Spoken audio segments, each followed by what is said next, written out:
მოგესალმებით, მინდა გაგაცნოთ ჩვენი გადაწყვეტილება აფხაზეთის ელექტრომომარაგების საკითხთან დაკავშირებით.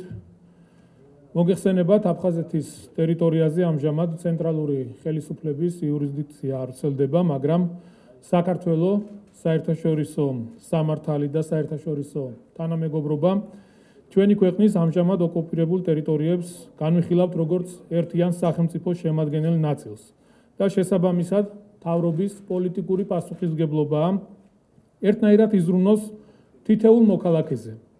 ეს არის ჩვენი კეთილი ნება და მყარი პოზიცია. როგორც თქვენთვის ცნობილია, საქართველოში ელექტროენერგიის მზარდი მოხმარებაა, მათ შორის აფხაზეთის ტერიტორიაზეც.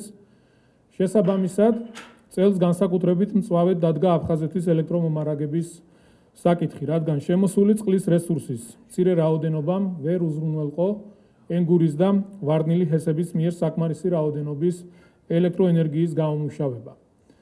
რამდენიმე კვირაა აფხაზეთის ტერიტორიაზე მოქმედებს შეზღუდვები, თუმცა მხოლოდ მოხმარების შემცირებამ დეფიციტის საკითხი ვერ მოხსნა და შესაბამისად სერიოზული საფრთხე შეექმნა ჩვენი თანამოქალაქეების ელექტროენერგიის უზრუნველყოფას ამ ტერიტორიაზე.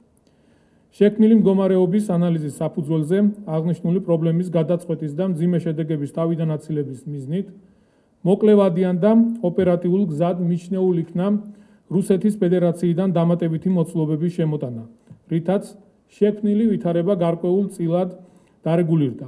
თუმცა აქვე უნდა აღინიშნოს ამ პრობლემის კომპლექსურად გადაწყვეტის საკითხი გაცილებით რთული და გრძელვადიან პერსპექტივაში საფუძვლიან მუშაობას საჭიროებს. მადლობთ.